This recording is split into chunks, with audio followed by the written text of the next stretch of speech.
వ్యాయామ ఉపాధ్యాయుని ఉపాధ్యాయులు, మరి బిడ్డలైన మీరు, మరి మా పాఠశాల కుటుంబం, నేను ఆ మాట ఎప్పుడు వాడతాను, మాది ఒక ఫ్యామిలీ. మాస్టర్ గారు కూడా అది కోట్ చేశారు, చాలా సంతోషం వేసింది నాకు.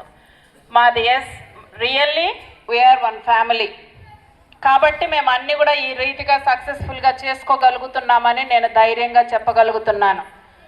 మరి యాక్చువల్గా మరి ఈ యొక్క కార్యక్రమానికి కనీసం ఇంట్రడక్షన్ లాగా మాట్లాడాలన్నా నాకు 5 నిమిషాలన్నా టైం కావాలి లెక్క ప్రకారం. అయితే మరి కుదించబడింది కాబట్టి నేను కూడా మాట్లాడడానికి విరమించుకుంటున్నాను. కానీ ఒక్క మాట 1 మినిట్, ఒక్కవేళ దాటితే 2 మినిట్స్ మాస్టర్ గారు మీరు ఒప్పుకోవాల్సిందే. ఎందుకంటే మరి మేము హోస్టలం కదా, కొంచెం మమ్మల్ని మన్నించండి. ఓకే, విద్యార్థులతో నేను సంబోధిస్తున్నాను నాన్న. మీరందరూ చక్కగా ఉన్నారు, ముచ్చటగా ఉన్నారు, ఆరోగ్యంగా ఆడుకుంటూ పాడుకుంటూ చదువులో మంచిగా ముందుకెళుతూ మన మేడి మాధవ్ గారు చెప్పినట్లుగా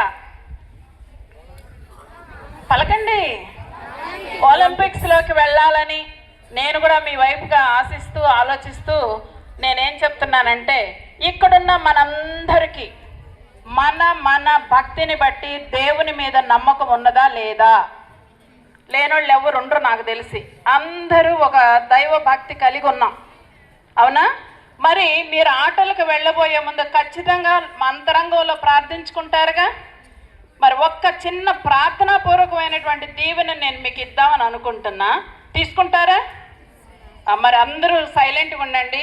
పాట రూపంలో చెప్తా, ఓన్లీ 1 స్టాండ్జా. ఆటలాడుకున్నాను నీ నామమున, పాటలు పాడుకొన్నాను, వేడుకలు జరుపుకొన్నను, నాట్యమాడుచు మురియుచున్నను, కూటములను జరుపుకున్నను, నీటుగను నీకేను కీర్తి, విజయ సంస్తుతులు నీకు, ప్రేమ స్వరూప విజయ సంస్తుతులే నీకు. ఒకళ్ళని తలచాను నేను ఈ పాటలో.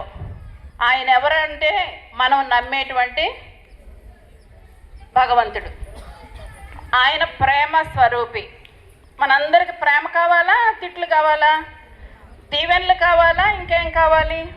కాబట్టి మనం మీ విశ్వాసాలను బట్టి మీరందరూ నమ్ముకునేటువంటి భగవంతుడు మనందరికీ, మీ అందరికీ, ముఖ్యంగా ఇప్పుడు ఆడబోతున్న మీ అందరికీ మంచి జయము విజయం ఇవ్వాలని కోరుకుంటూ నా బ్లెస్సింగ్స్ ఇస్తూ, ఎలాగూ మళ్ళీ డిఓ గారు వచ్చినప్పుడు ఇలాంటి మీటింగ్ ఉంటుంది, ఎంతో కొంత మాట్లాడక తప్పదు కాబట్టి నేను అప్పుడు తీసుకుంటాను టయాన్ని.